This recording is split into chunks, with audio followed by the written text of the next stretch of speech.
so happy 2023. I didn't think it would take me this long to make any more videos, and I also didn't think that this would be the topic that I would start out a brand new year with. I don't know if you've watched any of my videos previously, but I really do try and be as positive as possible, and even in this year so far, I've really made an effort to change my way of thinking. But one thing that I've not been able to lose is this feeling of being alone. A few days ago, I just felt like people didn't like me, and I feel like this is a bit of a theme in my life, that I kind of look for a reason to leave and run away. The irony is, I've never quit anything. I've obviously left jobs, but I've never just quit and not gone back.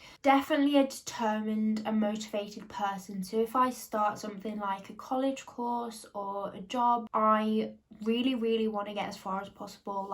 Everything in me doesn't want to quit, doesn't want to give up, even when it's difficult. And that's one of my favourite traits about myself. That's not something that I feel like needs improvement, because I always stick everything out, sometimes to my own, it's sacrificing my own mental health, basically.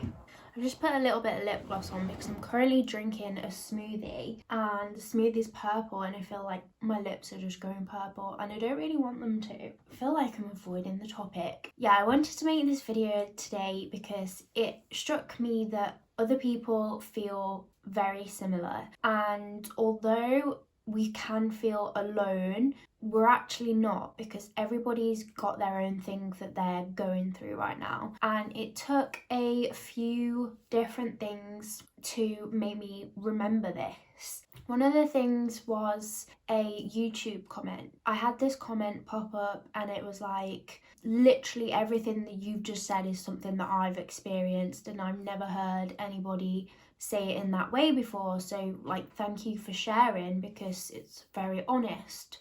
That really caught me in the middle of the day after everything had gone downhill in the morning, and really made me stop and just think, I'm really not alone in this. I'm really not. The way that I would describe my loneliness is almost like a friend that lives inside of my head and has been there ever since I can remember. So I did grow up as an only child until I was about 13, so I was alone a lot of the time as a child, and that may be one of the reasons for me why my loneliness is so prevalent. Or it could be that I always had a different brain, and so I always knew that I was different to peers, but I didn't understand why or how. So that made me just internalize that even more and be like, oh my God, you're so alone.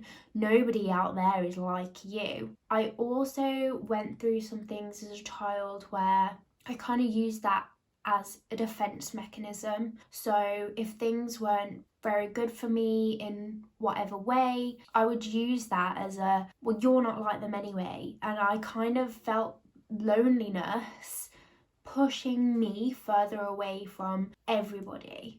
Loneliness was there when nobody else was, and it sat next to me and it held my hands and said, you're not alone, but nobody else is like you and nobody else understands, but they don't need to understand because you've got me. So that became a very strong pattern of thought for me, to be like, well, I'm different, so I'm not going to fit in, and they won't understand anyway. So that kind of doesn't help when you're trying to close the gap of distance. But if you think about it, if you've done it for 20 years, it's really hard to stop doing that and suddenly be honest with people and suddenly sit in a room and just let things out once they bubble up.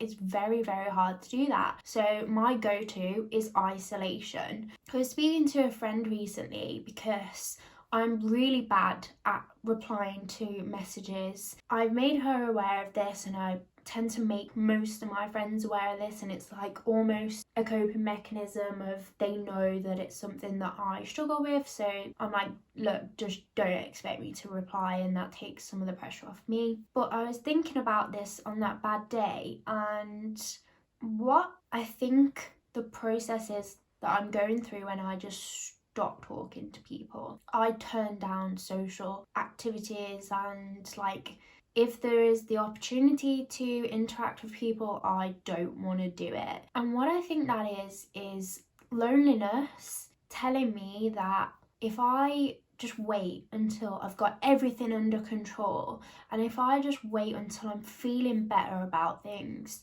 then I can go and socialise. But most of the time, I don't feel like I've got anything under control. And most of the time, I don't feel that good. So if I'm always waiting for the time where, oh, I feel great actually, like I feel good about this, I'm never going to socialise because I rarely get to that point. For me, loneliness is a little bit of a double-edged sword.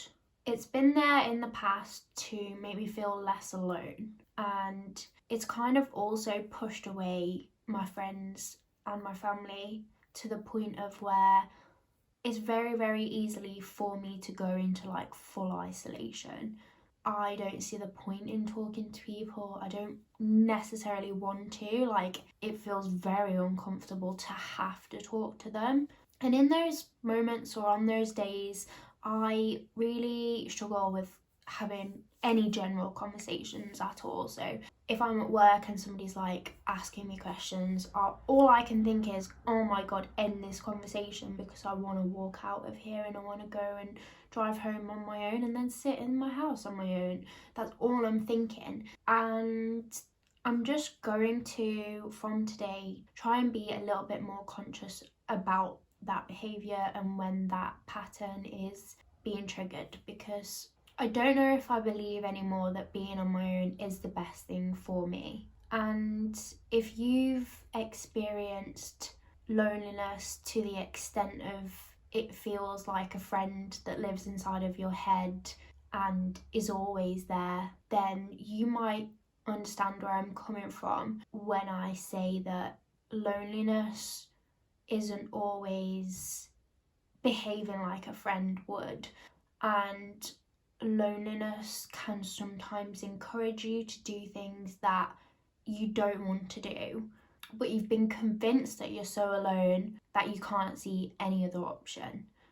I just want to say that if you are in that position, or if you've been in that position, then I urge you to find a community and reach out to people and start socialising, because I feel like the closer you get to loneliness, who can sometimes act like a bit of an abusive friend, then the higher the risk is that you are going to isolate yourself. And when you isolate yourself, it gets really difficult for people on the outside to contact you.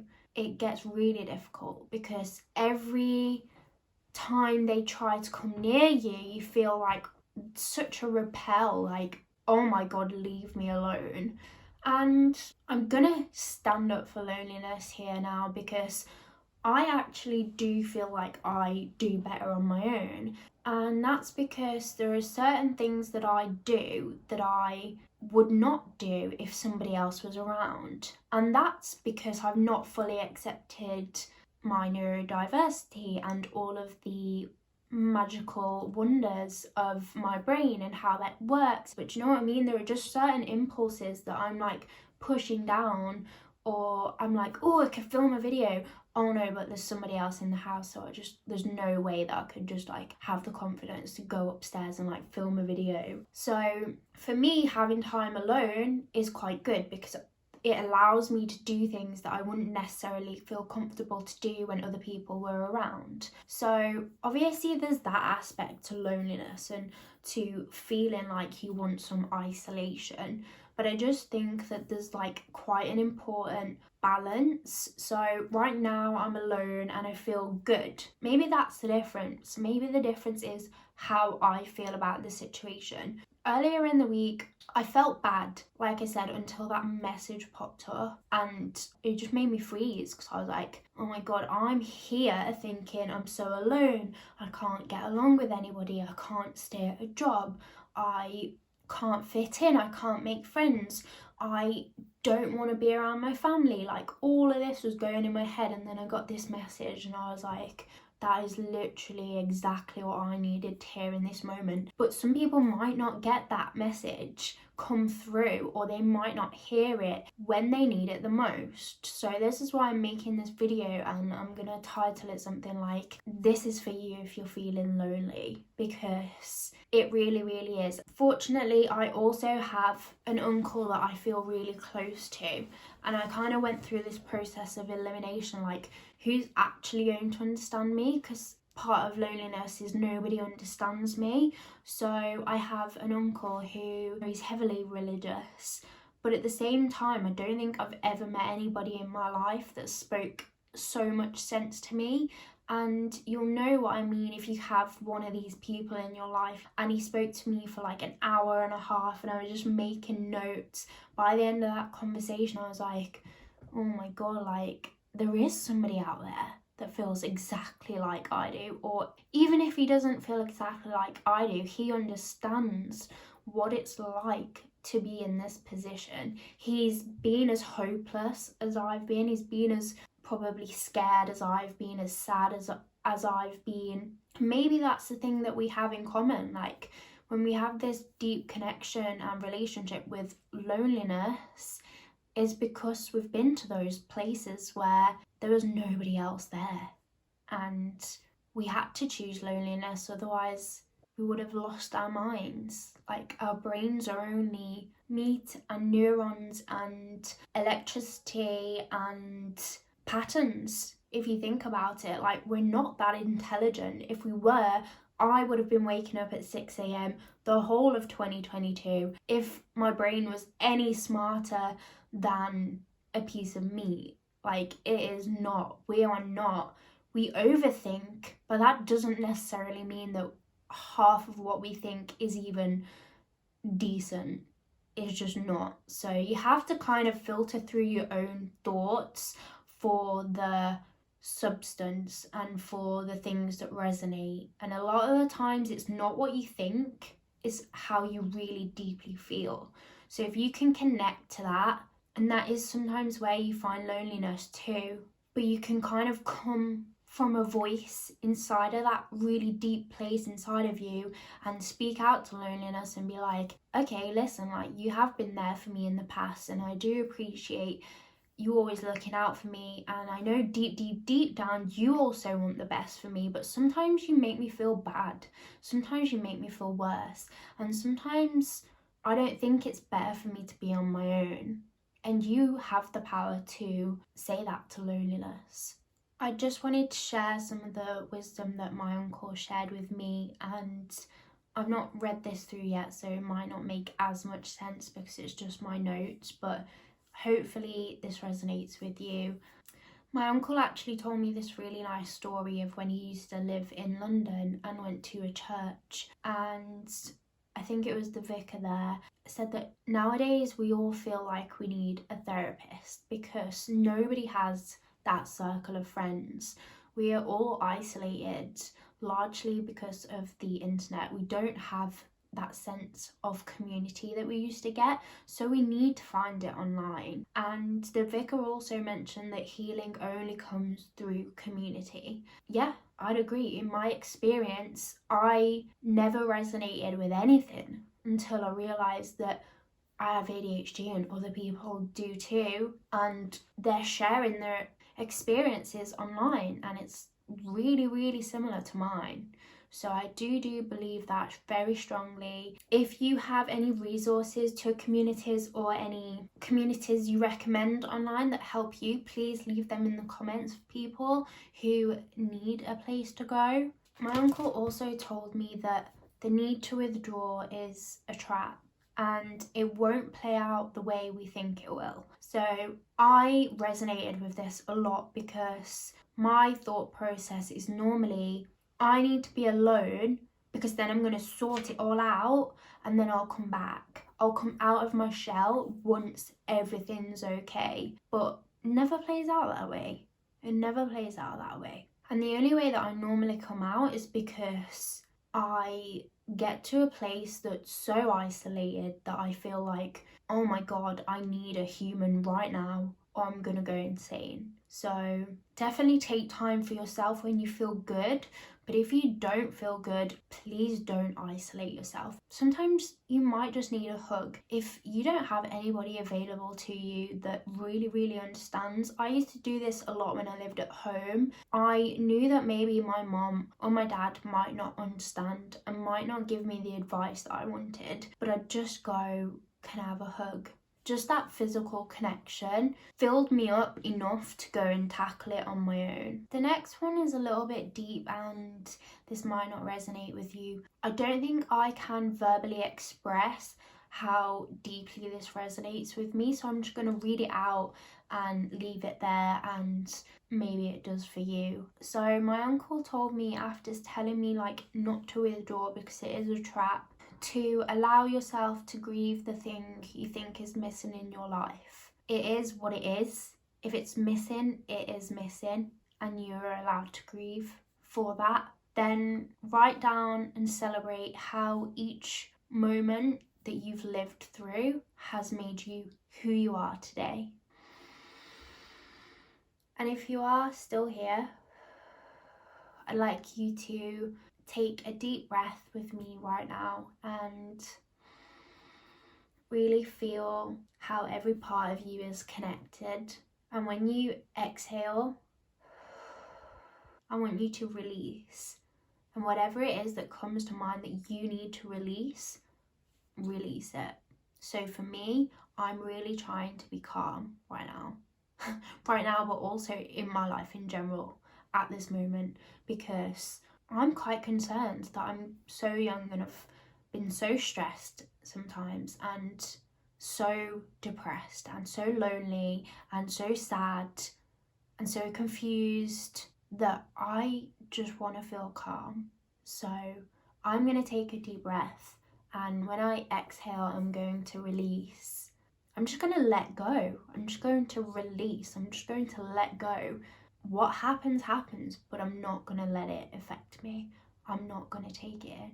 So, big deep breath right into your tummy. And then let it go. I hope that helped you. I hope you feel some sense of you are not alone. Even if you experience loneliness, you are not alone. Even if I live with loneliness and I don't necessarily want it to go away, it feels like a friend now. But even if I live with it, I know I'm not alone. And even if we all got together in a massive room, even if loneliness was there, we'd have each other too. So just think about it like, yeah, I do live with loneliness, but sometimes loneliness needs to come out with me. And if we get overwhelmed because there's a lot of people, then me and loneliness can go outside and we can have 5 minutes and we can take some deep breaths and then we can go back in. Just because you live with loneliness doesn't mean that you only have to live with loneliness. So I hope that resonates for you. Thank you so much for watching this video, and I hope to see you around soon. I really want to create a good community of people who care about each other on this YouTube channel, and I just wanted to say thank you for everybody that's ever left me a nice comment. You genuinely don't understand the impact that has had on my life, and those messages seem to have a way of coming to me at the times that I need them the most. So thank you so much if you've ever left me a comment, because I appreciate you. Thank you for watching. I hope you have a wonderful day, and I'll speak to you soon. Bye.